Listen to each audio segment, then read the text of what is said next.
Welcome ਇਨ ਦੀ class. M ਬਬਲਜੀਤ Kaur.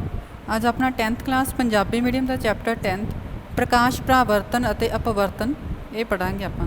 ਤਾਂ ਸਭ ਤੋਂ ਪਹਿਲਾਂ ਤਾਂ ਆਪਣਾ ਟੌਪਿਕ ਇਹਦੇ ਵਿੱਚ ਹੈਗਾ ਹੈ ਕਿ ਪ੍ਰਕਾਸ਼ ਪਰਾਵਰਤਨ ਦਾ।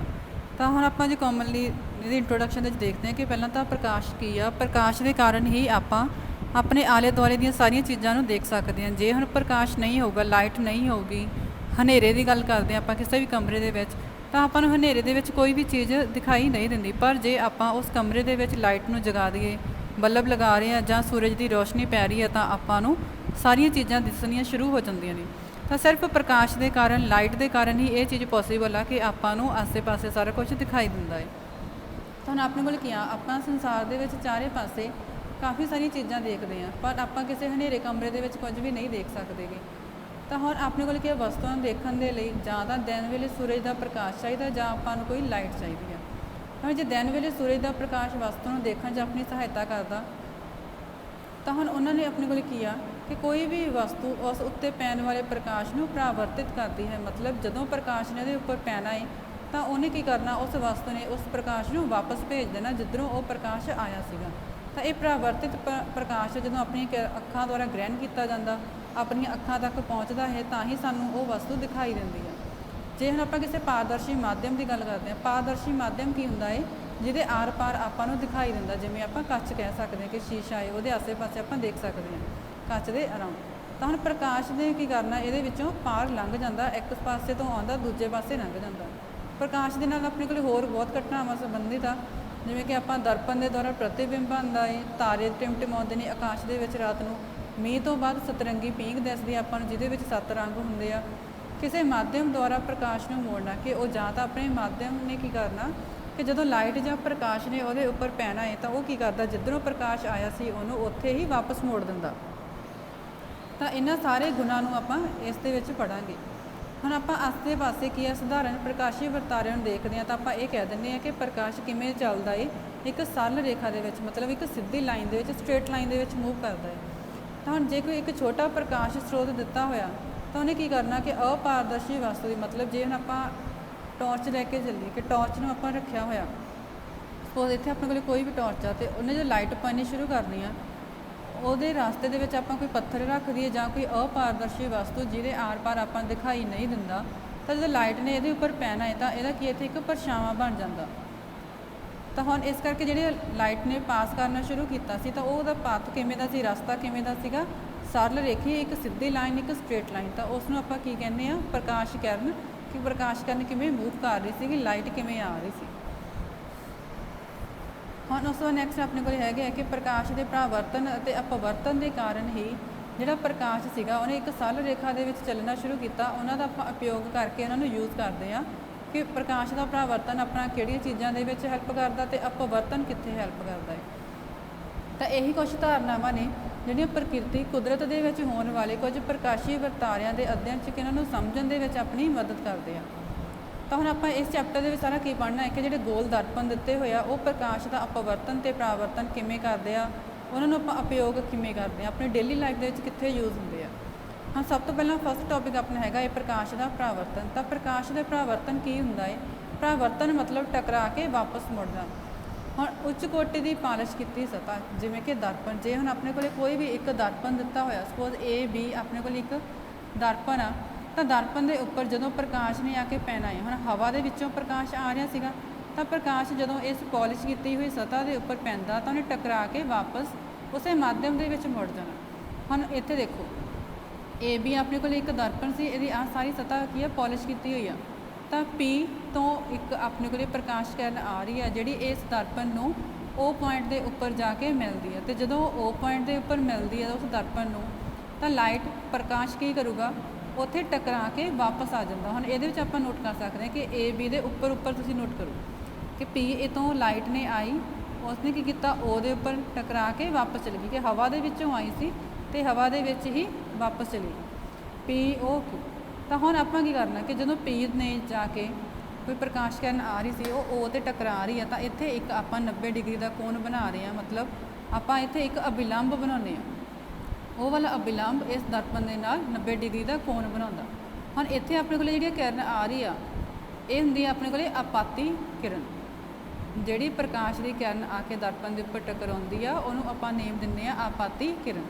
ਤੁਹਾਨੂੰ ਇਸ ਆਪਾਤੀ ਕਿਰਨ ਨੇ ਜਦੋਂ ਟਕਰਾ ਕੇ ਵਾਪਸ ਮੁੜਨਾ, ਇਹ ਵਾਲੀ ਕਿਰਨ ਕਿਹੜੀ ਹੋ ਜੂਗੀ? OQ ਪਰਾਵਰਤਿਤ ਕਿਰਨ, ਕਿ ਟਕਰਾ ਕੇ ਵਾਪਸ ਆ ਗਈ। ਹੁਣ ਆ N ਡੈਸ਼ ਆਪਣੇ ਕੋਲੇ ਕੀ ਆ? ਅਭਿਲੰਬ।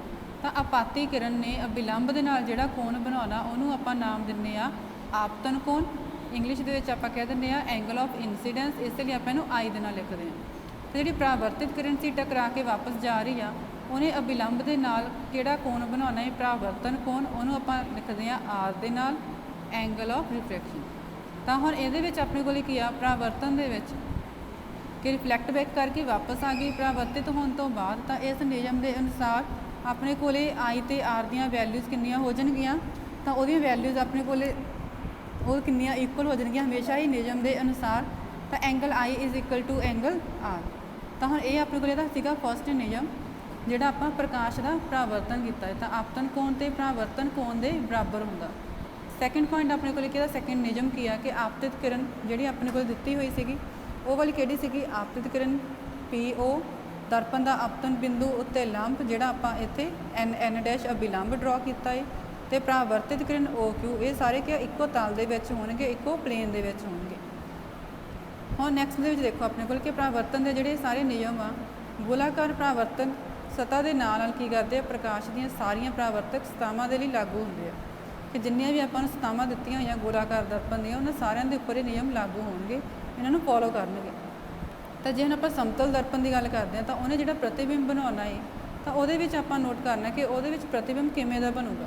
ਹੁਣ ਜੇ ਕੋਈ ਵੀ ਸਮਤਲ ਦਰਪਣ ਦਿੱਤਾ ਹੋਇਆ ਤਾਂ ਜਿਹੜਾ ਉਹਦੇ ਵਿੱਚ ਪ੍ਰਤੀਬਿੰਬ ਆਉਂਦਾ, ਪ੍ਰਤੀਬਿੰਬ ਮਤਲਬ ਉਹਦੇ ਵਿੱਚ ਜਿਹੜੀ ਆਪਾਂ ਕੋਈ ਚੀਜ਼ ਰੱਖ ਰਹੇ ਹਾਂ ਉਹਦਾ ਆਪਾਂ ਨੂੰ ਕਿਵੇਂ ਆਕਾਰ ਦਿਸਦਾ, ਉਹਦੇ ਵਿੱਚ ਕੀ ਚੇਂਜ ਆਉਂਦੇ ਆ, ਆਕਾਰ ਵੱਡਾ ਜਾਂ ਛੋਟਾ ਜਾਂ ਸੇਮ ਸਾਈਜ਼ ਦਾ ਕਿਵੇਂ ਦਿਸਦਾ, ਉਹਨੂੰ ਆਪਾਂ ਕੀ ਕਹਿੰਦੇ ਆ? ਪ੍ਰਤੀਬਿੰਬ।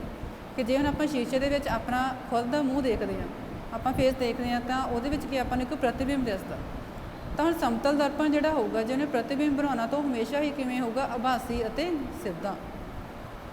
ਤੇ ਪ੍ਰਤੀਬਿੰਬ ਦਾ ਆਕਾਰ ਕਿਵੇਂ ਹੋਊਗਾ? ਵਸਤੂ ਦੇ ਆਕਾਰ ਦੇ ਬਰਾਬਰ। ਕਿ ਜਿਹੜੀ ਵਸਤੂ ਰੱਖੀ ਹੈ, ਜੇ ਆਪਾਂ ਛੋਟੀ ਵਸਤੂ ਰੱਖੀ ਆ ਤਾਂ ਛੋਟਾ ਆਕਾਰ ਬਣੂਗਾ ਪ੍ਰਤੀਬਿੰਬ ਦਾ, ਜੇ ਵੱਡੀ ਵਸਤੂ ਰੱਖੀ ਹੈ ਤਾਂ ਪ੍ਰਤੀਬਿੰਬ ਦਾ ਆਕਾਰ ਵੀ ਵੱਡਾ ਬਣੂਗਾ। ਤੇ ਪ੍ਰਤੀਬਿੰਬ ਬਣੂਗਾ ਕਿਵੇਂ? ਕਿ ਜਿੰਨਾ ਆਪਾਂ ਦਰਪਣ ਤੋਂ ਵਸਤੂ ਨੂੰ ਦੂਰ ਰੱਖਿਆ ਓਨਾ ਹੀ ਪ੍ਰਤੀਬਿੰਬ ਦੂਰ ਬਣੂ। ਜੇ ਦਰਪਣ ਦੇ ਨੇੜੇ ਰੱਖੀ ਆ ਵਸਤੂ ਤਾਂ ਓਨਾ ਹੀ ਉਹਦਾ ਪ੍ਰਤੀਬਿੰਬ ਨੇੜੇ ਬਣੂਗਾ। ਤਾਂ ਹੁਣ ਹੋਰ ਆਪਣੇ ਕੋਲ ਕੀ ਪੁਆਇੰਟ ਇਹਦੇ ਵਿੱਚ? ਕਿ ਪਾਸਵਾਂ ਪਰਾਵਰਤਨ ਹੁੰਦਾ, ਕਿ ਖੱਬਾ ਪਾਸਾ ਸੱਜਾ ਦਿਸਦਾ, ਸੱਜਾ ਖੱਬਾ ਦਿਸੂਗਾ। ਹੁਣ ਇਹਨਾਂ ਆਪਾਂ ਕੰਪੇਅਰ ਕਰ ਸਕਦੇ ਕਿ ਜਿਹੜੇ ਆਪਣੇ ਕੋਲ ਕੋਈ ਵੀ ਚਮਚ ਦਿੱਤਾ ਹੋਇਆ ਤਾਂ ਚਮਚ ਦੀ ਸਤ੍ਹਾ ਆਪਣੇ ਕੋਲ ਕਿਵੇਂ ਹੁੰਦੀ ਹੈ? ਕਿ ਜਿਸ ਤਰ੍ਹਾਂ ਕੋਈ ਚਮਚ ਆਦਾ ਤਾਂ ਨਾਲ ਆਪਣੇ ਕੋਲ ਡੂੰਘਾਈ ਦੇ ਵਿੱਚ ਹੁੰਦਾ। ਇਹਨੂੰ ਆਪਾਂ ਕਿ ਗੋਲਾਕਾਰ ਦਰਪਣ ਦੀ ਤਰ੍ਹਾਂ ਮੰਨ ਸਕਦੇ ਹਾਂ। ਤਾਂ ਸਭ ਤੋਂ ਵੱਧ ਉਪਯੋਗ ਦੇ ਵਿੱਚ ਸਧਾਰਨ ਗੋਲਾਕਾਰ ਦਰਪਣ ਆ, ਜਿਹਨੂੰ ਆਪਾਂ ਇੱਕ ਗੋਲੇ ਦੀ ਸਤ੍ਹਾ ਦਾ ਇੱਕ ਭਾਗ ਮੰਨਿਆ। ਕਿ ਗੋਲੇ ਦਾ ਇੱਕ ਸਤ੍ਹਾ ਦਾ ਭਾਗ ਆ ਜਿਹਨੂੰ ਆਪਾਂ ਜ਼ਿਆਦਾ ਯੂਜ਼ ਵਿੱਚ ਲੈ ਕੇ ਆਉਂਦੇ ਆ, ਤਾਂ ਉਹ ਕੀ ਇੱਕ ਸਧਾਰਨ ਗੋਲਾਕਾਰ ਆ। ਤਾਂ ਉਸ ਦਰਪਣ ਦੀ ਪਰਾਵਰਤਕ ਸਤ੍ਹਾ ਕੀ ਹੁੰਦੀ ਹੈ? ਆਪਣੇ ਕੋਲੇ ਗੋਲਾਕਾਰ। ਤਾਂ ਉਸ ਪਰਾਵਰਤਕ ਸਤ੍ਹਾ ਨੂੰ ਆਪਾਂ ਨਾਮ ਦਿੰਦੇ ਹਾਂ ਗੋਲਾਕਾਰ ਦਰਪਣ। ਹੁਣ ਨੈਕਸਟ ਆਪਣੇ ਕੋਲ ਇਸ ਦੀ ਹੈਗੀ ਨੇ ਡੈਫੀਨੇਸ਼ਨ ਕਿ ਗੋਲਾਕਾਰ ਦਰਪਣ ਕੀ ਆ। ਗੋਲਾਕਾਰ ਦਰਪਣ ਦੀ ਪਰਾਵਰਤਕ ਸਤ੍ਹਾ ਕਿ ਜਿਹਦੇ ਉੱਪਰ ਪ੍ਰਕਾਸ਼ ਨੇ ਆ ਕੇ ਟਕਰਾਉਣਾ ਹੈ, ਟਕਰਾ ਕੇ ਵਾਪਸ ਮੁੜਨਾ ਜਾਂ ਉਹਦੇ ਅੰਦਰ ਪਾਸ ਕਰਨਾ, ਆਪਾਂ ਉਹ ਨੋਟ ਕਰਨਾ ਹੈ। ਕਿਉਂਕਿ ਜਿਹੜੀ ਪਰਾਵਰਤਕ ਸਤ੍ਹਾ ਸੀਗੀ ਉਹ ਆਪਣੇ ਕੋਲ ਕਿਵੇਂ ਆ? ਜਾਂ ਤਾਂ ਅੰਦਰ ਵੱਲ ਨੂੰ ਧੱਸੀ ਹੋਊਗੀ ਜਾਂ ਬਾਹਰ ਵੱਲ ਨੂੰ। ਜਿਵੇਂ ਆਪਾਂ ਇੱਥੇ ਇੱਕ ਚਮਚ ਦੇ ਨਾਲ ਉਹਨੂੰ ਕੰਪੇਅਰ ਕੀਤਾ ਸੀ। ਹੁਣ ਆਹ ਚੀਜ਼ ਤਾਂ ਕੀ ਆ? ਅੰਦਰ ਵੱਲ ਨੂੰ ਜਾ ਰਹੀ ਹੈ, ਡੂੰਘਾਈ ਦੇ ਵਿੱਚ। ਆਹ ਵਾਲੀ ਚੀਜ਼ ਜੇ ਆਪਾਂ ਬਾਹਰੋਂ ਦੇਖਦੇ ਹਾਂ ਤਾਂ ਉਹ ਕਿਵੇਂ ਹੋਊਗੀ? ਇਸ ਤਰ੍ਹਾਂ ਉੱਪਰ ਵੱਲ ਨੂੰ ਉੱਠੀ ਹੋਈ ਆ। ਤਾਂ ਹੁਣ ਇਹਦੇ ਵਿੱਚ ਦੇਖੋ ਆਪਣੇ ਕੋਲ ਕਿ ਗੋਲਾਕਾਰ ਦਰਪਣ ਦੀ ਪਰਾਵਰਤਕ ਸਤ੍ਹਾ ਅੰਦਰ ਵੱਲ ਜਾਂ ਬਾਹਰ ਵੱਲ ਹੋ ਸਕਦੀ ਹੈ। ਵਕਰ ਮਤਲਬ ਕਿੱਧਰ ਨੂੰ ਉੱਭਰੀ ਹੋਈ ਆ। ਤਾਂ ਗੋਲਾਕਾਰ ਦਰਪਣ ਜਿਸ ਦੀ ਪਰਾਵਰਤਕ ਸਤ੍ਹਾ ਅੰਦਰ ਵੱਲ, ਕਿ ਜਿਹੜੀ ਸਤ੍ਹਾ ਆਪਣੇ ਕੋਲ ਕੀ ਆ? ਅੰਦਰ ਵੱਲ ਨੂੰ। ਜੇ ਨਾ ਚਮਚ ਦਾ ਆਪਣੇ ਕੋਲ ਡੂੰਘਾ ਵਾਲਾ ਭਾਗ ਲੈ ਕੇ ਚੱਲੀਏ ਤਾਂ ਡੂੰਘਾਈ ਵਾਲਾ ਭਾਗ ਹੋ ਗਿਆ ਅੰਦਰ ਵੱਲ ਨੂੰ ਧੱਸੀ ਹੋਈ ਆ। ਤਾਂ ਅੰਦਰ ਵੱਲ ਭਾਵ ਗੋਲੇ ਦੇ ਕੇਂਦਰ ਦੇ ਵੱਲ ਵਕਰ ਹੋਊਗੀ, ਉੱਭਰੀ ਹੋਊਗੀ, ਤਾਂ ਉਹਨੂੰ ਆਪਾਂ ਕੀ ਨਾਮ ਦਿੰਦੇ ਆ? ਅਵਤਲ ਦਰਪਣ। ਇਹ ਵਾਲਾ ਆਪਣੇ ਕੋਲ ਕੀ ਆ? ਅਵਤਲ ਦਰਪਣ, ਕਿਉਂਕਿ ਇਹਦੀ ਪਰਾਵਰਤਕ ਸਤ੍ਹਾ ਕੀ ਆ? ਅੰਦਰ ਵੱਲ ਨੂੰ ਧੱਸੀ ਹੋਈ ਆ। ਉੱਤਲ ਦਰਪਣ ਦੇ ਵਿੱਚ ਕੀ ਹੋਊਗਾ? ਪਰਾਵਰਤਕ ਸਤ੍ਹਾ ਬਾਹਰ ਵੱਲ ਨੂੰ ਹੋਊਗੀ, ਕਿ ਇੱਥੋਂ ਲਾਈਟ ਨੇ ਟਕਰਾ ਕੇ ਵਾਪਸ ਮੁੜਨਾ। ਅਵਤਲ ਦਰਪਣ ਦੇ ਵਿੱਚ ਕੀ ਹੋਊਗਾ? ਇਸ ਹਿੱਸੇ ਤੋਂ ਟਕਰਾ ਕੇ ਵਾਪਸ ਮੁੜ ਰਹੀ ਹੈ। ਦੋਨਾਂ ਦੇ ਵਿੱਚ ਡਿਫਰੈਂਸ ਆ ਰਿਹਾ। ਇਹ ਵਾਲਾ ਕਿਹੜਾ ਡੂੰਘਾਈ ਵਾਲਾ ਪਾਰਟ ਆ, ਇਹ ਕਿਹੜਾ ਉੱਪਰ ਵੱਲ ਨੂੰ ਉੱਭਰਿਆ ਹੋਇਆ ਸੀ। ਤਾਂ ਹੁਣ ਦਰਪਣ ਦੇ ਵਿੱਚ ਆਪਣੇ ਕੋਲ ਕਿ ਇੱਕ ਸਤ੍ਹਾ ਨੂੰ ਹੀ ਆਪਾਂ ਪੋਲਿਸ਼ ਕਰਦੇ ਹਾਂ ਕਿ ਟਕਰਾ ਕੇ ਲਾਈਟ ਵਾਪਸ ਚਲ ਜਾਏ। ਤਾਂ ਹੁਣ ਆਪਾਂ ਚਮਚ ਨਾਲ ਕੰਪੇਅਰ ਪਹਿਲਾਂ ਹੀ ਕਰ ਚੁੱਕੇ। ਹੁਣ ਨੈਕਸਟ ਆਪਣੇ ਕੋਲ ਹੈਗੀਆਂ ਦੀ ਡੈਫੀਨੇਸ਼ਨਸ ਕਿ ਕਿਹੜੇ ਕਿਹੜੇ ਮੇਨ ਪੁਆਇੰਟਸ ਆ, ਟਰਮਸ ਕੀ ਨੇ। ਤਾਂ ਗੋਲਾਕਾਰ ਦਰਪਣ ਦੀ ਪਰਾਵਰਤਕ ਸਤ੍ਹਾ ਦੇ ਕੇਂਦਰ ਨੂੰ ਦਰਪਣ ਦਾ ਆਪਾਂ ਧਰੁਵ ਕਹਿੰਦੇ ਹਾਂ। ਕਿ ਜੇ ਹੁਣ ਇੱਥੇ ਆਪਣੇ ਕੋਲ ਕੋਈ ਵੀ ਇੱਕ ਗੋਲਾਕਾਰ ਦਰਪਣ ਦਿੱਤਾ ਹੋਇਆ ਤਾਂ ਗੋਲਾਕਾਰ ਦਰਪਣ ਆ ਜਿਹੜਾ ਤਾਂ ਜਿੱਥੋਂ ਲਾਈਟ ਨੇ ਟਕਰਾ ਕੇ ਵਾਪਸ ਜਾਣਾ। ਹੁਣ ਆਪਾਂ ਇਹਦੇ ਵਿੱਚ ਕੀ ਆ, ਅਵਤਲ ਦਰਪਣ ਆ, ਤਾਂ ਅਵਤਲ ਦਰਪਣ ਦੇ ਵਿੱਚ ਲਾਈਟ ਨੇ ਇਸ ਪਾਰਟ ਤੋਂ ਟਕਰਾ ਕੇ ਵਾਪਸ ਮੁੜਨਾ ਸੀਗਾ। ਤਾਂ ਜਿਹੜੀ ਪਾਰਟ 'ਤੇ ਟਕਰਾ ਕੇ ਵਾਪਸ ਮੁੜ ਰਿਹਾ, ਜਿਹੜੀ ਸਤ੍ਹਾ ਤੋਂ ਟਕਰਾ ਕੇ ਵਾਪਸ ਮੁੜਨਾ, ਉਸ ਸਤ੍ਹਾ ਦਾ ਕੇਂਦਰ ਮਤਲਬ ਜਿਹੜਾ ਸੈਂਟਰ ਵਾਲਾ ਪੁਆਇੰਟ ਹੋਊਗਾ ਉਹਨੂੰ ਆਪਾਂ ਕੀ ਨਾਮ ਦਿੰਦੇ ਹਾਂ, ਦਰਪਣ ਦਾ ਧਰੁਵ ਮਤਲਬ ਪੋਲ ਆਪਾਂ ਇੰਗਲਿਸ਼ ਕਹਿੰਦੇ ਹਾਂ। ਅਤੇ ਇਸ ਲਈ ਇਹਨੂੰ ਆਪਾਂ ਲਿਖਦੇ ਹਾਂ P ਦੇ ਨਾਲ, ਪੋਲ ਦੇ ਲਈ। ਅਤੇ ਗੋਲਾਕਾਰ ਦਰਪਣ ਦੀ ਜਿਹੜੀ ਪਰਾਵਰਤਕ ਸਤ੍ਹਾ ਜਿਹਦੇ 'ਤੇ ਟਕਰਾ ਕੇ ਲਾਈਟ ਨੇ ਵਾਪਸ ਜਾਣਾ, ਉਹ ਕੀ ਇੱਕ ਗੋਲੇ ਦਾ ਭਾਗ ਆ ਜਿਹਦੇ ਵਿੱਚੋਂ ਆਪਾਂ ਇਸ ਦਰਪਣ ਨੂੰ ਬਣਾਇਆ ਹੋਇਆ। ਤਾਂ ਇਸ ਗੋਲੇ ਦਾ ਕੇਂਦਰ ਆ ਜਿਹੜਾ ਗੋਲਾਕਾਰ ਦਰਪਣ ਦਾ ਵਕਰਤਾ ਕੇਂਦਰ ਕਹਾਉਂਦਾ ਹੈ, ਤਾਂ ਉਹਨੂੰ ਆਪਾਂ ਲਿਖਦੇ ਹਾਂ C ਦੇ ਨਾਲ। ਤਾਂ ਵਕਰਤਾ ਕੇਂਦਰ ਆਪਣੇ ਕੋਲ ਕੀ ਹੈ, ਦਰਪਣ ਦਾ ਕੋਈ ਪਾਰਟ ਨਹੀਂ ਹੈਗਾ, ਉਹਦਾ ਕੋਈ ਵੀ ਭਾਗ ਨਹੀਂ। ਤਾਂ ਹੁਣ ਪਰਾਵਰਤਕ ਸਤ੍ਹਾ ਆਪਣੇ ਕੋਲ ਕੀ ਸੀ, ਸਿਰਫ ਆਹ ਵਾਲੀ ਸੀ। ਪੋਲ ਨੂੰ ਆਪਾਂ ਇਹਦੇ ਉੱਪਰ ਲਿਖਿਆ, ਪਰ ਜਿਹੜਾ C ਪੁਆਇੰਟ ਆ ਉਹ ਇਹਦੇ ਤੋਂ ਦੂਰ ਲਿਖਿਆ ਹੋਇਆ, ਮਤਲਬ C ਵਾਲਾ ਇਹਦਾ ਹਿੱਸਾ ਨਹੀਂ ਹੈਗਾ, ਇਹਦਾ ਪਾਰਟ ਨਹੀਂ ਹੈਗਾ। ਤਾਂ ਇਹ ਕੀ ਕਰਦਾ, ਪਰਾਵਰਤਕ ਸਤ੍ਹਾ ਤੋਂ ਬਾਹਰ ਸਥਿਤ ਹੁੰਦਾ। ਹੁਣ ਨੈਕਸਟ ਦੇ ਵਿੱਚ ਆਪਣੇ ਕੋਲ ਹੈਗਾ ਕਿ ਅਵਤਲ ਦਰਪਣ ਦਾ ਜਿਹੜਾ ਵਕਰਤਾ ਕੇਂਦਰ ਆ। ਹੁਣ ਇੱਥੇ ਆਪਣੇ ਕੋਲ ਅਵਤਲ ਦਰਪਣ ਦਿੱਤਾ ਹੋਇਆ, ਇਹਦਾ ਵਕਰਤਾ ਕੇਂਦਰ ਕੀ ਆ, C। ਪਰਾਵਰਤਕ ਸਤ੍ਹਾ ਦੇ ਸਾਹਮਣੇ ਹੁੰਦਾ, ਕਿਉਂਕਿ ਇੱਥੇ ਲਾਈਟ ਨੇ ਟਕਰਾ ਕੇ ਵਾਪਸ ਜਾਣਾ, ਤਾਂ ਇਹਦੇ ਸਾਹਮਣੇ ਆਪਣੇ ਕੋਲ ਕੀ ਆ, C ਪੁਆਇੰਟ ਆ ਰਿਹਾ ਹੈ। ਪਰ ਜਿਹੜਾ ਆਪਣੇ ਕੋਲ ਉੱਤਲ ਦਰਪਣ ਦਿੱਤਾ ਹੋਊਗਾ, ਉੱਤਲ ਦਰਪਣ ਦੇ ਵਿੱਚ ਆਪਣੇ ਕੋਲ ਜਿਹੜਾ ਵਕਰਤਾ ਕੇਂਦਰ ਆ ਉਹ ਪਰਾਵਰਤਕ ਸਤ੍ਹਾ ਦੇ ਪਿੱਛੇ ਸਥਿਤ ਹੁੰਦਾ ਹੈ ਇੱਥੇ, ਕਿਉਂਕਿ ਲਾਈਟ ਨੇ ਟਕਰਾ ਕੇ ਇੱਥੋਂ ਵਾਪਸ ਮੁੜ ਜਾਣਾ। C ਪੁਆਇੰਟ ਕਿੱਥੇ ਲਾਈ ਕਰਦਾ, ਇਹਦੇ ਤੋਂ ਪਿੱਛੇ ਵੱਲ ਲਾਈ ਕਰੂਗਾ। ਅਵਤਲ ਦੇ ਵਿੱਚ ਪਰਾਵਰਤਕ ਸਤ੍ਹਾ ਦੇ ਸਾਹਮਣੇ ਹੀ ਹੋਊਗਾ।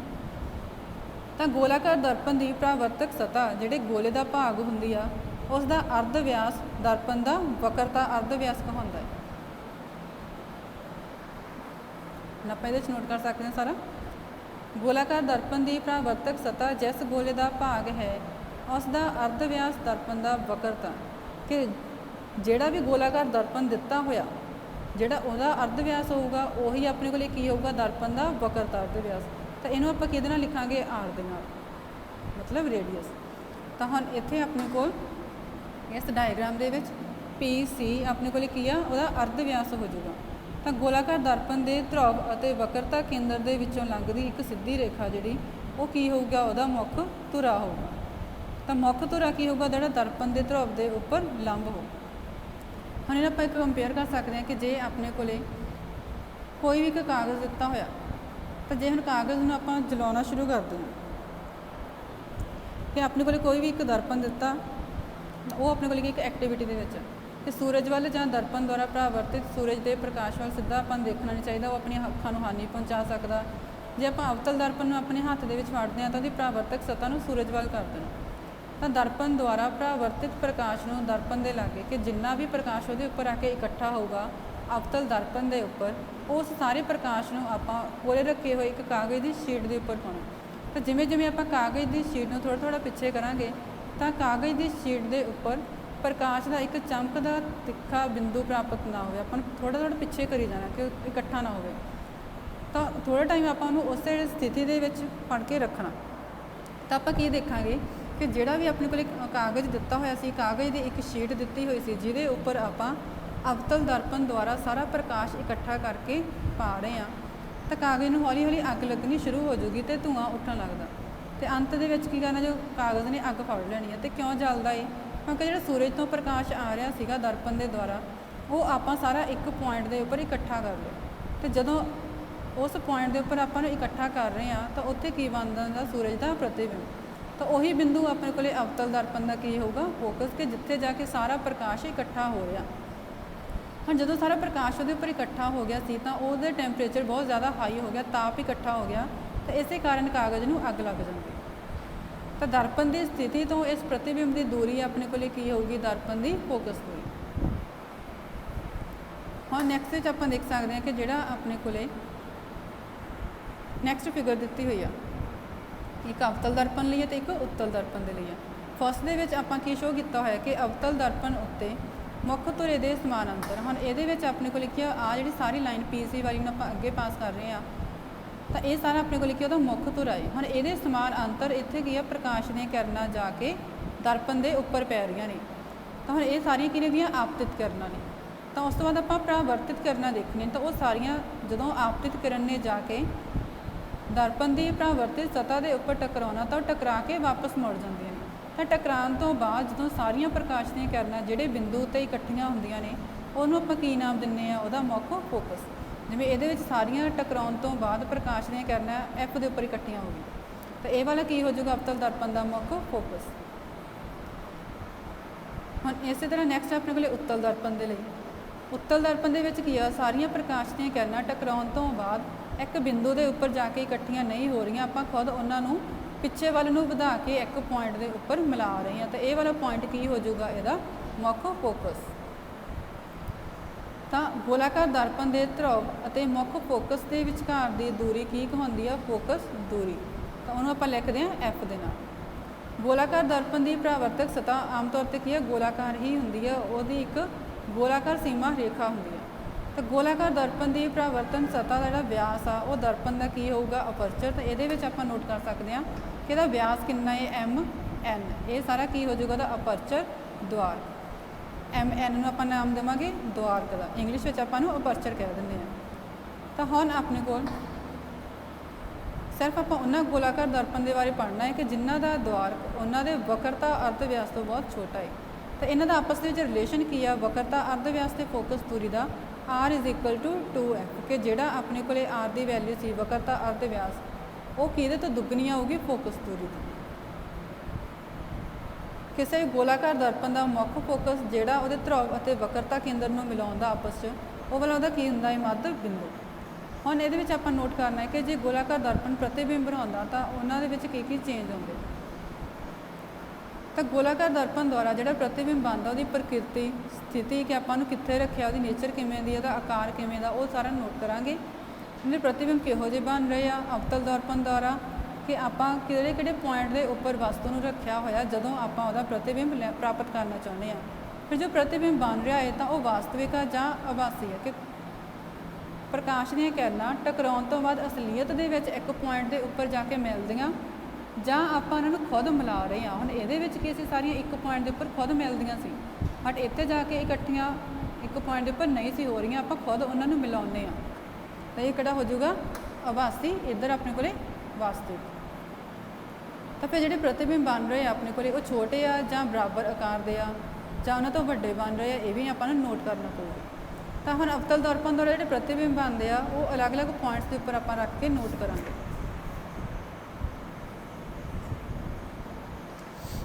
ਤਾਂ ਹੁਣ ਇਹਨਾਂ ਦੇ ਵਿੱਚ ਸਾਰੀਆਂ ਕੰਡੀਸ਼ਨਸ ਦਿੱਤੀਆਂ ਹੋਈਆਂ ਨੇ ਆਪਣੇ ਕੋਲੇ ਕਿ ਜੇ ਆਪਾਂ ਅਨੰਤ ਉੱਤੇ, ਮਤਲਬ ਜਿਹੜਾ ਵਸਤੂ ਦਾ ਪੁਆਇੰਟ ਆ, ਕਿ ਜਿਹੜੀ ਆਪਾਂ ਵਸਤੂ ਰੱਖੀ ਹੋਈ ਆ ਉਹ ਬਹੁਤ ਜ਼ਿਆਦਾ ਦੂਰੋਂ ਰੱਖੀ ਹੋਈ ਹੈ, ਬਹੁਤ ਜ਼ਿਆਦਾ ਦੂਰ ਰੱਖ ਰਹੇ ਆ, ਮਤਲਬ ਅਨੰਤ ਦੇ ਉੱਪਰ ਹੋ ਜਾਊਗਾ।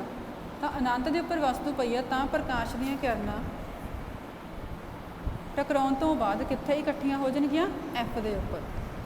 ਜਿਵੇਂ ਆਪਣੇ ਕੋਲੇ ਇਸ ਡਾਇਗਰਾਮ 'ਚ ਦਿੱਤਾ ਹੋਇਆ, ਪ੍ਰਕਾਸ਼ ਦੀਆਂ ਕਿਰਨਾਂ ਬਹੁਤ ਜ਼ਿਆਦਾ ਦੂਰੋਂ ਆ ਰਹੀਆਂ ਨੇ ਤਾਂ ਦੂਰੋਂ ਆਉਣ ਤੋਂ ਬਾਅਦ ਇਹ ਕਿੱਥੇ ਇਕੱਠੀਆਂ ਹੋਈਆਂ? ਉਹ ਫੋਕਸ ਦੇ ਉੱਪਰ। ਪ੍ਰਤੀਬਿੰਬ ਦਾ ਆਕਾਰ ਕਿਵੇਂ ਹੋਊਗਾ? ਬਹੁਤ ਜ਼ਿਆਦਾ ਛੋਟਾ ਬਣੂਗਾ ਤੇ ਬਿੰਦੂ ਦੇ ਆਕਾਰ ਦੇ ਸਾਈਜ਼ ਦਾ ਹੋਊ। ਪ੍ਰਤੀਬਿੰਬ ਦੀ ਪ੍ਰਕਿਰਤੀ ਵਾਸਤਵਿਕ ਅਤੇ ਉਲਟ। ਤੇ ਜਿਹੜਾ ਆਪਣੇ ਕੋਲ ਪ੍ਰਤੀਬਿੰਬ ਬਣੂਗਾ ਉਹ ਕਿਵੇਂ ਦਾ ਹੋਊਗਾ? ਅਸਲੀਅਤ ਦੇ ਵਿੱਚ ਬਣੂਗਾ, ਬਟ ਉਹਦਾ ਆਕਾਰ ਕਿਵੇਂ ਦਾ ਹੋਊਗਾ? ਵਸਤੂ ਦੇ ਆਕਾਰ ਤੋਂ ਉਲਟਾ ਬਣੂਗਾ, ਪੁੱਠਾ ਬਣੂਗਾ। ਇਸੇ ਤਰ੍ਹਾਂ ਉਹਦੀ ਨੈਕਸਟ ਕੰਡੀਸ਼ਨਸ ਦਿੱਤੀਆਂ ਹੋਈਆਂ ਨੇ ਹੋਰ। ਸੀ ਤੋਂ ਪਰੇ, ਸੀ ਦੇ ਉੱਤੇ, ਸੀ ਅਤੇ ਐਫ ਦੇ ਵਿਚਕਾਰ ਤਾਂ ਆਹ ਸਾਰੇ ਪੁਆਇੰਟਸ ਨਾਲ ਦਿੱਤੇ ਹੋਏ, ਤਾਂ ਇਹ ਤੁਸੀਂ ਰੀਡ ਕਰਨਾ। ਨੈਕਸਟ ਹੈ ਕਿਰਨ ਰੇਖਾ ਚਿੱਤਰ ਦਾ ਉਪਯੋਗ ਕਰਕੇ, ਕਿ ਆਪਾਂ ਡਾਇਗਰਾਮ ਦੇ ਨਾਲ ਸ਼ੋਅ ਕਰਨਾ ਹੈ ਕਿ ਜਿਹੜੇ ਆਪਾਂ ਨੂੰ ਗੋਲਾਕਾਰ ਦਰਪਣ ਦਿੱਤੇ ਹੋਏ ਆ ਤਾਂ ਜੇ ਆਪਾਂ ਵਸਤੂ ਦੀ ਸਥਿਤੀ ਨੂੰ ਲਗਾਤਾਰ ਚੇਂਜ ਕਰਦੇ ਰਹਿੰਦੇ ਆ ਤਾਂ ਉਹਨਾਂ ਦਾ ਪ੍ਰਤੀਬਿੰਬ ਆਪਾਂ ਨੂੰ ਕਿੱਥੇ ਮਿਲੂਗਾ। ਤਾਂ ਹੁਣ ਇਹਨਾਂ ਦੇ ਵਿੱਚ ਆਪਣੇ ਕੋਲ ਕੀ ਆ ਕਿ ਜਿਹੜਾ ਗੋਲਾਕਾਰ ਦਰਪਣ ਦਿੱਤਾ ਹੋਇਆ ਉਹਦੇ ਸਾਹਮਣੇ ਆਪਾਂ ਕੋਈ ਵੀ ਇੱਕ ਨਿਸ਼ਚਿਤ ਆਕਾਰ ਦੀ, ਉਹਦਾ ਆਕਾਰ ਆਪਾਂ ਨੂੰ ਪਤਾ ਹੋਵੇ, ਉਸ ਵਸਤੂ ਨੂੰ ਆਪਾਂ ਰੱਖ ਰਹੇ ਹਾਂ ਤਾਂ ਉਸ ਵਸਤੂ ਦਾ ਹਰੇਕ ਛੋਟਾ ਭਾਗ ਇੱਕ ਬਿੰਦੂ ਆਕਾਰ ਵਸਤੂ ਦੀ ਤਰ੍ਹਾਂ ਕੰਮ ਕਰੂ, ਬਹੁਤ ਜ਼ਿਆਦਾ ਛੋਟਾ ਹੋਊਗਾ ਆਪਣੇ ਕੋਲ। ਤਾਂ ਹੁਣ ਇਹਨਾਂ ਬਿੰਦੂਆਂ ਦੇ ਵਿੱਚ ਕੀ ਹਰੇਕ ਬਿੰਦੂ ਤੋਂ ਅਨੰਤ ਕਿਰਨਾਂ ਉਤਪੰਨ ਹੁੰਦੀ, ਕਿ ਜਿਹੜਾ ਵੀ ਇਕੱਲਾ ਬਿੰਦੂ ਦਿੱਤਾ ਹੋਇਆ ਉਹਦੇ ਤੋਂ ਬਹੁਤ ਜ਼ਿਆਦਾ ਪ੍ਰਕਾਸ਼ ਦੀਆਂ ਕਿਰਨਾਂ ਬਾਹਰ ਨਿਕਲਦੀਆਂ ਨੇ, ਪੈਦਾ ਹੋ ਰਹੀਆਂ ਨੇ। ਤਾਂ ਵਸਤੂ ਦੇ ਪ੍ਰਤੀਬਿੰਬ ਦਾ ਸਥਾਨ ਆਪਾਂ ਨੋਟ ਕਰਨਾ ਕਿ ਉਹ ਕਿੱਥੇ ਬਣ ਰਿਹਾ, ਕਿ ਪ੍ਰਤੀਬਿੰਬ ਦੀ ਸਥਿਤੀ ਕਿੱਥੇ ਆ ਰਹੀ ਆ। ਤਾਂ ਇਹਨਾਂ ਦੇ ਲਈ ਵਿੱਚ ਦੇਖੋ ਆਪਣੇ ਕੋਲ ਇੱਕ ਫਸਟ ਹੈਗਾ ਦਰਪਣ ਦੇ ਮੁੱਖ ਧੁਰੇ ਦੇ ਸਮਾਨਾਂਤਰ ਪ੍ਰਕਾਸ਼ਵਨ, ਕਿ ਜਿਹੜਾ ਦਰਪਣ ਦਾ ਮੁੱਖ ਧੁਰਾ, ਆਹ ਵਾਲਾ ਆਪਣੇ ਕੋਲ ਮੁੱਖ ਧੁਰਾ ਹੋ ਜਾਊਗਾ ਤਾਂ ਹੁਣ ਇਹਦੇ ਸਮਾਨਾਂਤਰ ਪ੍ਰਕਾਸ਼ ਦੀ ਕਿਰਨ ਆ ਰਹੀ ਹੈ, ਤਾਂ ਜਦੋਂ ਸਮਾਨਾਂਤਰ ਪ੍ਰਕਾਸ਼ ਦੀ ਕਿਰਨ ਹੋਊਗੀ ਤਾਂ ਉਹਨੇ ਕੀ ਕਰਨਾ, ਦਰਪਣ ਨੂੰ ਟਕਰਾਉਣ ਤੋਂ ਬਾਅਦ ਹਮੇਸ਼ਾ ਹੀ ਫੋਕਸ ਦੇ ਵਿੱਚੋਂ ਦੀ ਪਾਸ ਹੋ ਕੇ ਜਾਣਾ। ਇਸੇ ਤਰ੍ਹਾਂ ਆਪਣੇ ਕੋਲੇ ਦੋਨੋਂ ਦਰਪਣ ਦੇ ਲਈ ਆਪਾਂ ਨੋਟ ਕਰਨਾ, ਅਵਤਲ ਤੇ ਉੱਤਲ ਦੇ ਲਈ, ਤਾਂ ਹਮੇਸ਼ਾ ਕਿੱਥੋਂ ਲੰਘੂਗੀ, ਮੁੱਖ ਫੋਕਸ ਦੇ ਵਿੱਚੋਂ। ਤੇ ਜੇ ਅਵਤਲ ਦਰਪਣ ਦੇ ਮੁੱਖ ਫੋਕਸ ਦੇ ਵਿੱਚੋਂ ਲੰਘਦੀ ਕਿਰਨ ਤਾਂ ਉਹ ਕਿਵੇਂ ਹੋਊਗੀ, ਪਰਾਵਰਤਨ ਤੋਂ ਬਾਅਦ ਮੁੱਖ ਫੋਕਸ ਦੇ ਵਿੱਚੋਂ ਦੀ ਜੇ ਪਾਸ ਹੋਊਗੀ ਤਾਂ ਪਰਾਵਰਤਨ ਤੋਂ ਬਾਅਦ ਉਹਨੇ ਹਮੇਸ਼ਾ ਹੀ ਮੁੱਖ ਧੁਰੇ ਦੇ ਸਮਾਨਾਂਤਰ ਹੋ ਜਾਣਾ। ਪਹਿਲਾਂ ਆਪਾਂ ਕੰਡੀਸ਼ਨ ਕੀ ਲਾਈ ਹੈ ਕਿ ਮੁੱਖ ਧੁਰੇ ਦੇ ਸਮਾਨਾਂਤਰ ਪ੍ਰਕਾਸ਼ ਦੀ ਕਿਰਨ ਆਊਗੀ ਤਾਂ ਉਹ ਮੁੱਖ ਫੋਕਸ ਦੇ ਵਿੱਚੋਂ ਲੰਘੂਗੀ। ਹੁਣ ਆਪਾਂ ਕੰਡੀਸ਼ਨ ਲਗਾਈ ਕਿ ਜੇ ਮੁੱਖ ਫੋਕਸ ਦੇ ਵਿੱਚੋਂ ਲੰਘ ਰਹੀ ਆ ਤਾਂ ਉਹਨੇ ਕੀ ਕਰਨਾ, ਪਰਾਵਰਤਨ ਤੋਂ ਬਾਅਦ ਸਮਾਨਾਂਤਰ ਹੋ ਜਾਣਾ ਮੁੱਖ ਧੁਰੇ ਦੇ।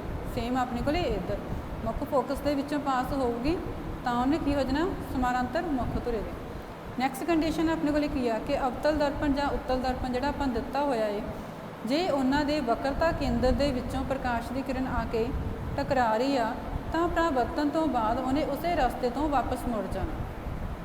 ਨੈਕਸਟ ਦੇ ਵਿੱਚ ਆਪਣੇ ਕੋਲ ਕਿ ਜੇ ਆਪਣੇ ਕੋਲ ਦੋਨੋਂ ਦਰਪਣ ਆਪਾਂ ਨੋਟ ਕਰ ਰਹੇ ਹਾਂ ਕਿ ਅਵਤਲ ਵੀ ਹੈ ਅਤੇ ਉੱਤਲ ਵੀ ਹੈ, ਤਾਂ ਉਸ ਦਰਪਣ ਦੇ ਵਿੱਚ ਜੇ ਪ੍ਰਕਾਸ਼ ਦੀ ਕਿਰਨ ਆ ਜਿਹੜੀ ਉਹ ਕਿਵੇਂ ਆ ਰਹੀ ਆ, ਪੀ ਪੁਆਇੰਟ ਦੇ ਉੱਪਰ ਆ ਕੇ ਮੀਟ ਕਰਦੀ ਹੈ, ਬਟ ਕਿਵੇਂ ਮਿਲਦੀ ਆ ਕੇ ਤਿਰਛੀ ਦਿਸ਼ਾ ਦੇ ਵਿੱਚ, ਕਿ ਕੋਈ ਨਾ ਕੋਈ ਕੋਣ ਬਣਾਉਂਦੀ ਹੋਈ ਆ ਕੇ ਪੀ ਦੇ ਉੱਪਰ ਮਿਲਦੀ ਹੈ, ਤਾਂ ਉਹਨੇ ਟਕਰਾਉਣ ਤੋਂ ਬਾਅਦ ਵੀ ਕੀ ਕਰਨਾ, ਤਿਰਛੀ ਦਿਸ਼ਾ ਦੇ ਵਿੱਚ ਹੀ ਵਾਪਸ ਜਾਣਾ। ਤੇ ਇੱਥੇ ਵੀ ਉਹਨੇ ਕੀ ਕਰਨੇ, ਹਮੇਸ਼ਾ ਹੀ ਨਿਯਮ ਨੂੰ ਫੋਲੋ ਕਰਨਾ ਪਰਾਵਰਤਨ ਦਾ। ਉਹ ਆਪਣੇ ਕੋਲੇ ਕੀ ਸੀਗਾ ਕਿ ਐਂਗਲ I = ਐਂਗਲ R, ਆਪਤਨ ਕੋਣ ਪਰਾਵਰਤਨ ਕੋਣ ਦੇ ਬਰਾਬਰ ਹੋਊਗਾ। ਤਾਂ ਹੁਣ ਇਹਨਾਂ ਦੇ ਉਪਯੋਗ ਕੀ ਨੇ ਆਪਣੇ ਕੋਲੇ, ਕਿ ਅਵਤਲ ਦਰਪਣ ਨੂੰ ਆਪਾਂ ਟਾਰਚਾਂ, ਸਰਚ ਲਾਈਟਾਂ ਤੇ ਵਾਹਨਾਂ ਦੀਆਂ ਹੈੱਡਲਾਈਟਾਂ ਦੇ ਵਿੱਚ ਵੀ ਯੂਜ਼ ਕਰਦੇ ਹਾਂ। ਤਾਂ ਚਿਹਰੇ ਦਾ ਵੱਡਾ ਪ੍ਰਤੀਬਿੰਬ ਜੇ ਪ੍ਰਾਪਤ ਕਰਨਾ ਚਾਹੁੰਦੇ ਹਾਂ ਤਾਂ ਆਪਾਂ ਸ਼ੇਵਿੰਗ ਦਰਪਣ ਦੇ ਲਈ ਵੀ ਅਵਤਲ ਦਰਪਣ ਦਾ ਉਪਯੋਗ ਕਰਦੇ ਹਾਂ। ਦੰਦਾਂ ਦੇ ਡਾਕਟਰ ਵੀ ਇਹਨਾਂ ਦਾ ਉਪਯੋਗ ਕਰਦੇ ਤਾਂ ਕਿ ਮਰੀਜ਼ ਦੇ ਦੰਦਾਂ ਦਾ ਵੱਡਾ ਪ੍ਰਤੀਬਿੰਬ ਦੇਖ ਸਕਣ। ਫਿਰ ਸੂਰਜੀ ਭੱਠੀਆਂ ਦੇ ਵਿੱਚ ਆਪਾਂ ਇਹਨਾਂ ਨੂੰ ਯੂਜ਼ ਕਰਦੇ ਹਾਂ ਤਾਂ ਕਿ ਜਿਹੜਾ ਸੂਰਜ ਤੋਂ ਪ੍ਰਕਾਸ਼ ਆ ਰਿਹਾ ਸਾਰਾ ਆਪਾਂ ਇੱਕ ਜਗ੍ਹਾ ਦੇ ਉੱਪਰ, ਇੱਕ ਪੁਆਇੰਟ ਦੇ ਉੱਪਰ ਇਕੱਠਾ ਕਰ ਸਕੀਏ। ਫਿਰ ਨੈਕਸਟ ਹੈ ਉੱਤਲ ਦਰਪਣ ਦੁਆਰਾ ਪ੍ਰਤੀਬਿੰਬ ਆਉਣਾ। ਤਾਂ ਹੁਣ ਇਹਨਾਂ ਦੇ ਵਿੱਚ ਵੀ ਆਪਣੇ ਕੋਲ ਇਸ ਤਰ੍ਹਾਂ ਕੰਡੀਸ਼ਨਸ ਲਗਾਉਣੀਆਂ ਨੇ ਕਿ ਪ੍ਰਤੀਬਿੰਬ ਫੋਕਸ ਦੇ ਨੇੜੇ ਆਉਂਦਾ ਜਾਂ ਦੂਰ ਆਉਂਦਾ। ਆਪਾਂ ਇਹ ਚੀਜ਼ਾਂ ਨੋਟ ਕਰਨੀਆਂ ਨੇ ਕਿ ਕੋਈ ਵਸਤੂ ਆਪਾਂ ਅਨੰਤ ਦੇ ਉੱਪਰ ਰੱਖੀ ਹੋਈ ਆ। ਉੱਤਲ ਦਰਪਣ ਦੁਆਰਾ ਜਿਹੜਾ ਪ੍ਰਤੀਬਿੰਬ ਬਣੂਗਾ ਉਹ ਵਸਤੂ ਨੂੰ ਦੋ ਸਥਿਤੀਆਂ ਵਿੱਚ ਰੱਖਣ ਬਾਰੇ ਆਪਾਂ ਵਿਚਾਰ ਕਰਦੇ ਹਾਂ। ਤਾਂ ਪਹਿਲੀ ਸਥਿਤੀ ਕਿਹੜੀ ਆ ਆਪਣੇ ਕੋਲੇ, ਅਨੰਤ ਦੂਰੀ ਦੇ ਉੱਤੇ, ਕਿ ਬਹੁਤ ਜ਼ਿਆਦਾ ਦੂਰੋਂ ਪ੍ਰਕਾਸ਼ ਦੀ ਕਿਰਨਾਂ ਆ ਰਹੀਆਂ। ਅਤੇ ਦੂਜੀ ਸਥਿਤੀ ਕਿਹੜੀ ਆ ਕਿ ਜਿਹੜਾ ਦਰਪਣ ਸੀ ਉਹਦੇ ਤੋਂ ਆਪਾਂ ਵਸਤੂ ਨੂੰ ਇੱਕ ਨਿਸ਼ਚਿਤ ਦੂਰੀ ਦੇ ਉੱਤੇ ਰੱਖਿਆ ਹੋਇਆ। ਤਾਂ ਹੁਣ ਇਹਨਾਂ ਦੁਆਰਾ ਜਿਹੜੇ ਪ੍ਰਤੀਬਿੰਬ ਬਣ ਰਹੇ ਨੇ ਉਹ ਆਪਣੇ ਕੋਲੇ ਕੀ ਨੇ ਕਿ ਜੇ ਅਨੰਤ ਦੇ ਉੱਪਰ ਰੱਖਾਂਗੇ ਤਾਂ ਪ੍ਰਤੀਬਿੰਬ ਦੀ ਸਥਿਤੀ ਆਪਣੇ ਕੋਲੇ ਕੀ ਆ, ਫੋਕਸ F ਉੱਤੇ, ਕਿ ਇੱਥੇ ਜਾ ਕੇ ਬਣੂਗਾ ਪ੍ਰਤੀਬਿੰਬ ਦਰਪਣ ਦੇ ਪਿਛਲੀ ਸਾਈਡ। ਤੇ ਜੇ ਆਪਾਂ ਅਨੰਤ ਅਤੇ ਦਰਪਣ ਦੇ ਵਿਚਕਾਰ P ਪੁਆਇੰਟ ਦੇ ਉੱਪਰ ਰੱਖਦੇ ਹਾਂ ਤਾਂ P ਤੇ F ਦੇ ਵਿਚਕਾਰ ਬਣੂਗਾ। ਤਾਂ ਪ੍ਰਤੀਬਿੰਬ ਦਾ ਆਕਾਰ ਵੀ ਆਪਣੇ ਕੋਲੇ ਕਿਵੇਂ ਹੋ ਜਾਊਗਾ, ਅਨੰਤ ਦੇ ਲਈ ਬਹੁਤ ਛੋਟਾ ਅਤੇ ਬਿੰਦੂ ਦੇ ਸਾਈਜ਼ ਦਾ। ਤੇ ਪ੍ਰਤੀਬਿੰਬ ਦੀ ਆਕ੍ਰਿਤੀ ਕਿਵੇਂ ਹੋਊਗੀ ਆਪਣੇ ਕੋਲੇ, ਪ੍ਰਕਿਰਤੀ ਨੇਚਰ ਕਿਵੇਂ ਦੀ, ਆਭਾਸੀ ਤੇ ਸਿੱਧਾ। ਜੇ ਆਪਾਂ ਦਰਪਣ ਦੇ ਧਰੁਵ ਅਨੰਤ ਅਤੇ ਦਰਪਣ ਦੇ ਧਰੁਵ P ਦੇ ਵਿੱਚ ਰੱਖਦੇ ਹਾਂ ਤਾਂ ਪ੍ਰਤੀਬਿੰਬ ਦਾ ਆਕਾਰ ਕੀ ਹੈ, ਛੋਟਾ ਹੋਊਗਾ, ਆਭਾਸੀ ਤੇ ਸਿੱਧਾ ਬਣੂਗਾ। ਹੁਣ ਇਸੇ ਤਰ੍ਹਾਂ ਆਪਣੇ ਕੋਲ ਇਹਨਾਂ ਦੇ ਉਪਯੋਗ ਕੀ ਆ ਕਿ ਇਹਨਾਂ ਨੂੰ ਆਪਾਂ ਵਾਹਨਾਂ ਦੇ ਵਿੱਚ ਪਿੱਛੇ ਦੀ, ਕਿ ਜਦੋਂ ਆਪਾਂ ਕਿਸੇ ਗੱਡੀ ਜਾਂ ਬੱਸ ਵਿੱਚ ਜਾ ਰਹੇ ਹਾਂ ਜਾਂ ਤੁਸੀਂ ਕਿਸੇ ਵੀ ਵਹੀਕਲ ਦੇ ਉੱਪਰ ਹੋ ਤਾਂ ਉਹਨਾਂ ਦੇ ਜਿਹੜੇ ਅੱਗੇ ਸ਼ੀਸ਼ੇ ਲੱਗੇ ਹੁੰਦੇ ਆ ਉਹਨਾਂ ਨੂੰ ਆਪਾਂ ਦੇਖਦੇ ਹਾਂ ਕਿ ਪਿੱਛੋਂ ਕਿਹੜੀ ਗੱਡੀ ਆ ਰਹੀ ਹੈ, ਕਿੰਨੀ ਦੂਰ ਆ ਜਾਂ ਕਿੰਨੀ ਨੇੜੇ ਆ। ਤਾਂ ਉੱਥੇ ਕਿਹੜਾ ਆਪਾਂ ਦਰਪਣ ਯੂਜ਼ ਕਰਦੇ ਹਾਂ, ਉੱਤਰ। ਇਹ ਦਰਪਣ ਵਾਹਨ ਦੇ ਪਾਸਿਆਂ ਦੇ ਵਿੱਚ ਲੱਗੇ ਹੁੰਦੇ ਅਤੇ ਆਪਣਾ ਡਰਾਈਵਰ ਕੀ ਕਰਦਾ, ਪਿੱਛੇ ਤੋਂ ਆ ਰਹੇ ਵਾਹਨਾਂ ਨੂੰ ਦੇਖਦਾ ਤਾਂ ਕਿ ਉਹ ਸਹੀ ਤਰ੍ਹਾਂ ਅੱਗੇ ਮੂਵ ਕਰ ਸਕੇ, ਸੁਰੱਖਿਅਤ ਰੂਪ 'ਚ ਵਾਹਨ ਚਲਾ ਸਕੇ। ਤਾਂ ਇਸੇ ਕਰਕੇ ਆਪਾਂ ਉੱਤਲ ਦਰਪਣਾਂ ਨੂੰ ਪਹਿਲ ਦਿੰਦੇ ਹਾਂ ਕਿਉਂਕਿ ਹਮੇਸ਼ਾ ਹੀ ਸਿੱਧਾ ਪ੍ਰਤੀਬਿੰਬ ਬਣਾਉਂਦੇ ਆ ਅਤੇ ਇਹ ਛੋਟੇ ਹੁੰਦੇ ਸਾਈਜ਼ ਦੇ ਵਿੱਚ। ਦ੍ਰਿਸ਼ਟੀ ਖੇਤਰ ਬਹੁਤ ਵੱਧਦਾ ਕਿ ਜੇ ਹੁਣ ਆਪਾਂ ਸ਼ੀਸ਼ੇ ਦੇ ਵਿੱਚ ਦੇਖ ਰਹੇ ਹਾਂ ਆਪਾਂ ਨੂੰ ਬਹੁਤ ਜ਼ਿਆਦਾ ਦੂਰ ਤੱਕ ਦਿਸਦਾ ਕਿ ਆਪਣੇ ਪਿੱਛੇ ਕਿੰਨੀਆਂ ਗੱਡੀਆਂ ਆ ਰਹੀਆਂ ਨੇ, ਕਿੰਨੇ ਵਹੀਕਲਸ ਆ ਰਹੇ ਨੇ। ਤੇ ਸਮਤਲ ਦਰਪਣ ਦੀ ਤੁਲਨਾ ਵਿੱਚ ਉੱਤਲ ਦਰਪਣ ਡਰਾਈਵਰਾਂ ਨੂੰ ਆਪਣੇ ਪਿੱਛੇ ਦੇ ਬਹੁਤ ਵੱਡੇ ਖੇਤਰ ਨੂੰ ਦੇਖਣ ਦੇ ਵਿੱਚ ਸਮਰੱਥ ਬਣਾਉਂਦਾ ਹੈ। ਤਾਂ ਇਹ ਸਾਰੀਆਂ ਇਹਨਾਂ ਦੀਆਂ ਕੰਡੀਸ਼ਨ ਸੀਗੀਆਂ। ਫਿਰ ਇਹ ਗੋਲਾਕਾਰ ਦਰਪਣ ਦੁਆਰਾ ਪਰਾਵਰਤਨ ਲਈ ਚਿੰਨ੍ਹ ਪਰੰਪਰਾ, ਕਿ ਜੇ ਕੋਈ ਵੀ ਗੋਲਾਕਾਰ ਦਰਪਣ ਦਿੱਤਾ ਹੋਇਆ ਤਾਂ ਪ੍ਰਕਾਸ਼ ਨੇ ਜਦੋਂ ਉਹਦੇ ਉੱਪਰ ਟਕਰਾ ਕੇ ਵਾਪਸ ਜਾਣਾ ਹੈ ਤਾਂ ਇਹਨਾਂ ਦੇ ਲਈ ਆਪਾਂ ਨੂੰ ਕੀ ਚਿੰਨ੍ਹ ਪਰੰਪਰਾ ਦੀ ਪਾਲਣਾ ਕਰਨੀ ਪੈਂਦੀ ਹੈ। ਤਾਂ ਉਹ ਵਾਲੀ ਕਿਹੜੀ ਨੇ ਆਪਣੇ ਕੋਲ, ਨਵੀਂ ਚਿੰਨ੍ਹ ਪਰੰਪਰਾ, ਜਿਹੜੇ ਆਪਾਂ ਇਹਨਾਂ ਦੇ ਉੱਪਰ ਨਿਯਮ ਲਗਾਉਂਦੇ ਹਾਂ। ਤਾਂ ਇਸ ਪਰੰਪਰਾ ਦੇ ਵਿੱਚ ਕਿ ਦਰਪਣ ਦੇ ਧਰੁਵ P ਨੂੰ ਮੂਲ ਬਿੰਦੂ ਮੰਨਦੇ ਹਾਂ। ਤਾਂ ਇਹ ਪਰੰਪਰਾ ਕੀ ਆਪਣੇ ਕੋਲ, ਨਿਯਮ ਕੀ ਆ, ਵਸਤੂ ਸਦਾ ਹੀ ਦਰਪਣ ਦੇ ਖੱਬੇ ਪਾਸੇ ਰੱਖੀ ਜਾਂਦੀ ਹੈ। ਜਿਵੇਂ ਆਪਾਂ ਇਹਨਾਂ 'ਚ ਦੇਖਦੇ ਹਾਂ ਇੱਥੇ ਕੋਈ ਨਾ ਕੋਈ ਦਰਪਣ ਦਿੱਤਾ ਹੋਇਆ ਵਸਤੂ ਹਮੇਸ਼ਾ ਹੀ ਕੀ ਆਪਣੇ ਕੋਲੇ ਖੱਬੇ ਪਾਸੇ ਆ। ਤੇ ਇਹਦਾ ਅਰਥ ਕੀ ਹੋਊਗਾ ਕਿ ਦਰਪਣ ਉੱਤੇ ਵਸਤੂ ਤੋਂ ਪ੍ਰਕਾਸ਼ ਖੱਬੇ ਪਾਸੇ ਤੋਂ ਆਪਤਿਤ ਹੁੰਦਾ, ਹਮੇਸ਼ਾ ਹੀ ਪ੍ਰਕਾਸ਼ ਨੇ ਖੱਬੇ ਪਾਸੇ ਤੋਂ ਆਉਣਾ। ਮੁੱਖ ਧੁਰੇ ਦੇ ਸਮਾਨਾਂਤਰ ਸਾਰੀਆਂ ਦੂਰੀਆਂ ਦਰਪਣ ਦੇ ਧਰਵ ਤੋਂ ਮਾਪੀਆਂ ਜਾਂਦੀਆਂ, ਕਿ ਜਿੰਨੀਆਂ ਵੀ ਆਪਾਂ ਡਿਸਟੈਂਸ ਜਾਂ ਦੂਰੀ ਨੂੰ ਪਤਾ ਕਰਨਾ ਮੈਜਰ ਕਰਨਾ ਚਾਹੁੰਦੇ ਆ, ਆਪਾਂ ਹਮੇਸ਼ਾ ਹੀ P ਤੋਂ ਲੈ ਕੇ ਉਸ ਪੁਆਇੰਟ ਤੱਕ ਮੈਜਰ ਕਰਾਂਗੇ। ਮੂਲ ਬਿੰਦੂ ਦੇ ਸੱਜੇ ਪਾਸੇ, ਕਿ ਜੇ ਆਪਾਂ ਪੋਜ਼ਿਟਿਵ ਐਕਸ ਐਕਸਿਸ ਵੱਲ ਮੈਜਰ ਕਰਦੇ ਕਿ ਹੁਣ ਇੱਥੋਂ ਆਪਾਂ P ਤੋਂ ਸਾਰੀਆਂ ਦੂਰੀਆਂ ਮਾਪਣੀਆਂ, ਹੁਣ ਐਕਸ ਐਕਸਿਸ ਇੱਧਰ ਹੁੰਦੀਆਂ ਪੋਜ਼ਿਟਿਵ ਵੈਲਿਊਜ਼ ਨੇ, ਇੱਧਰ ਆਪਣੇ ਕੋਲ ਸਾਰੀਆਂ ਨੈਗੇਟਿਵ ਵੈਲਿਊਜ਼ ਨੇ। ਤਾਂ ਜਦੋਂ ਆਪਾਂ ਇਸ ਪਾਸੇ ਨੂੰ ਵੈਲਿਊਜ਼ ਮੈਜਰ ਕਰਾਂਗੇ ਤਾਂ ਹਮੇਸ਼ਾ ਪੋਜ਼ਿਟਿਵ ਆਉਣਗੀਆਂ। P ਤੋਂ ਆਪਾਂ ਖੱਬੇ ਪਾਸੇ ਵੱਲ ਮੈਜਰ ਕਰਾਂਗੇ ਤਾਂ ਹਮੇਸ਼ਾ ਹੀ ਮਾਈਨਸ ਦੇ ਵਿੱਚ ਆਨਸਰ ਆਊਗਾ, ਨੈਗੇਟਿਵ ਦੇ ਵਿੱਚ। ਫਿਰ ਮੂਲ ਬਿੰਦੂ ਦੇ ਉੱਪਰ ਵਾਲੇ ਪਾਸੇ, ਕਿ P ਤੋਂ ਲੈ ਕੇ ਆਪਾਂ ਉੱਪਰ ਵੱਲ ਨੂੰ ਜੇ ਦੂਰੀ ਮਾਪਣੀ ਆ ਤਾਂ ਪੋਜ਼ਿਟਿਵ ਪਲੱਸ 'ਚ, ਜੇ ਥੱਲੇ ਵੱਲ ਨੂੰ ਮਾਪਣੀ ਆ ਤਾਂ ਮਾਈਨਸ ਦੇ ਵਿੱਚ। ਤਾਂ ਇਹ ਕਿਹੜੀਆਂ ਨੇ? ਨਵੀਆਂ ਕਾਰਟੇਜ਼ੀਅਨ ਚਿੰਨ੍ਹ ਪਰੰਪਰਾ। ਤਾਂ ਇੱਥੇ ਆਪਾਂ ਸਾਰਾ ਐਰੋਜ਼ ਦੇ ਨਾਲ ਸ਼ੋਅ ਕਰਦੇ। ਫਿਰ ਦਰਪਣ ਸੂਤਰ ਅਤੇ ਵਡ ਦਰਸ਼ਨ, ਕਿ ਗੋਲਾਕਾਰ ਦਰਪਣ ਦੇ ਵਿੱਚ ਜੇ ਉਹਦੇ ਧਰਵ ਤੋਂ ਵਸਤੂ ਦੂਰੀ ਕੀ ਕਹੋਗੀ ਉਹਦੀ? U। ਕਿ P ਤੋਂ ਲੈ ਕੇ B ਤੱਕ ਦੀ ਆਪਣੇ ਕੋਲ ਡਿਸਟੈਂਸ, ਕਿਉਂਕਿ ਆਪਾਂ ਇਸ ਪੁਆਇੰਟ ਦੇ ਉੱਪਰ ਵਸਤੂ ਨੂੰ ਰੱਖਿਆ ਸੀ, ਤਾਂ P ਤੋਂ ਲੈ ਕੇ ਇੱਥੋਂ ਤੱਕ ਦੀ ਦੂਰੀ ਕੀ ਹੋਊਗੀ? U। ਜਿੱਥੇ ਪ੍ਰਤੀਬਿੰਬ ਬਣਿਆ ਓਨੀ ਦੂਰੀ ਆਪਣੇ ਕੋਲੇ ਕੀ ਬਣ ਜਾਣੀ ਆ? ਉਹਦੀ V। ਫਿਰ ਫੋਕਸ ਤੱਕ ਦੀ ਦੂਰੀ ਆਪਣੇ ਕੋਲੇ ਕੀ ਹੋ ਜਾਂਦੀ ਆ? ਉਹਦੀ F। ਤਾਂ ਕੀ ਰਿਲੇਸ਼ਨ ਹੋ ਜਾਊਗਾ ਇਹਨਾਂ ਦੇ ਵਿੱਚ? ਦਰਪਣ ਸੂਤਰ 1/V + 1/U = 1/F। ਨੈਕਸਟ ਹੈ ਵਡ ਦਰਸ਼ਨ। ਵਡ ਦਰਸ਼ਨ ਦੇ ਆਪਣੇ ਕੋਲੇ ਕੀ ਆ ਕਿ ਪ੍ਰਤੀਬਿੰਬ ਵਸਤੂ ਤੋਂ ਕਿੰਨਾ ਵੱਡਾ ਹੈ। ਵਡ ਦਰਸ਼ਨ ਨੂੰ ਆਪਾਂ ਕਿਵੇਂ ਲਿਖਦੇ ਆ? ਪ੍ਰਤੀਬਿੰਬ ਦੀ ਉਚਾਈ, ਕਿ ਜਿਹੜਾ ਆਪਣੇ ਕੋਲ ਪ੍ਰਤੀਬਿੰਬ ਬਣਿਆ ਸੀ ਇਹਦੀ ਕਿੰਨੀ ਉਚਾਈ ਆ, ਕਿਹਦੇ ਨਾਲ ਭਾਗ ਕਰਨੀ ਹੈ ਇਹਨੂੰ? ਵਸਤੂ ਦੀ ਉਚਾਈ ਦੇ ਨਾਲ। ਤਾਂ ਰਿਲੇਸ਼ਨ ਕੀ ਬਣ ਜਾਊਗਾ? M = H'/H। ਤਾਂ ਵਡ ਦਰਸ਼ਨ ਆਪਣੇ ਕੋਲ ਕੀ ਆ? M ਵਸਤੂ ਦੂਰੀ U ਅਤੇ ਪ੍ਰਤੀਬਿੰਬ ਦੂਰੀ V ਦੇ ਨਾਲ ਸੰਬੰਧਿਤ ਆ। ਤਾਂ ਇੱਥੋਂ ਰਿਲੇਸ਼ਨ ਕੀ ਆ ਜਾਊਗਾ? H'/H ਕਿਹਦੇ ਇਕੁਅਲ ਆ ਜਾਊਗਾ? -V/H। ਕਿਉਂਕਿ ਆਪਣੇ ਕੋਲੇ V ਨੂੰ ਆਪਾਂ ਕਿਵੇਂ ਮੈਜਰ ਕੀਤਾ ਹੈ? ਥੱਲੇ ਵੱਲ ਨੂੰ, ਡਾਊਨਵਰਡ ਡਾਇਰੈਕਸ਼ਨ 'ਚ। ਤਾਂ ਇਹਦੀ ਡਿਸਟੈਂਸ ਕਿੰਨੀ ਆਊਗੀ? -U ਨੂੰ ਆਪਾਂ ਕਿਵੇਂ ਮੈਜਰ ਕਰ ਰਹੇ ਹਾਂ ਕਿ ਇੱਥੇ ਆਪਣੇ ਕੋਲੇ ਵੈਲਿਊ ਕਿੰਨੀ ਸੀਗੀ, ਉਹਦੀ ਹਾਈਟ ਕਿੰਨੀ ਆ, ਉਹ ਆਪਣੇ ਕੋਲੇ ਹੋ ਜਾਊਗੀ ਉਹਦੀ ਪੋਜ਼ਿਟਿਵ ਦੇ ਵਿੱਚ। ਵਸਤੂ ਦੀ ਉਚਾਈ ਧਨਾਤਮਕ ਲਈ ਜਾਂਦੀ ਹੈ ਕਿਉਂਕਿ ਵਸਤੂ ਆਮ ਤੌਰ 'ਤੇ ਮੁੱਖ ਧੁਰੇ ਦੇ ਉੱਪਰ ਰੱਖੀ ਜਾਂਦੀ ਹੈ। ਆਭਾਸੀ ਪ੍ਰਤੀਬਿੰਬ ਦੇ ਲਈ ਉਚਾਈ ਧਨਾਤਮਕ ਲੈਣੀ ਆ, ਤੇ ਜੇ ਵਾਸਤਵਿਕ ਪ੍ਰਤੀਬਿੰਬ ਬਣੂਗਾ ਤਾਂ ਰਿਣਾਤਮਕ। ਵਡ ਦਰਸ਼ਨ M ਦੇ ਮਾਨ ਦੇ ਵਿੱਚ ਰਿਣਾਤਮਕ ਚਿੰਨ੍ਹ ਤੋਂ ਆਪਾਂ ਨੂੰ ਕੀ ਪਤਾ ਲੱਗਿਆ ਕਿ ਪ੍ਰਤੀਬਿੰਬ ਜਿਹੜਾ ਬਣਿਆ ਉਹ ਵਾਸਤਵਿਕ ਆ। ਤਾਂ ਵਡ ਦਰਸ਼ਨ ਦੇ ਮਾਨ ਵਿੱਚ ਧਨਾਤਮਕ ਚਿੰਨ੍ਹ ਦਰਸਾਉਂਦਾ ਹੈ ਕਿ ਪ੍ਰਤੀਬਿੰਬ ਆਭਾਸੀ ਆ, ਕਿ ਆਪਾਂ ਖੁਦ ਉਹਨਾਂ ਨੂੰ ਮਿਲਾ ਰਹੇ ਹਾਂ। Thank you.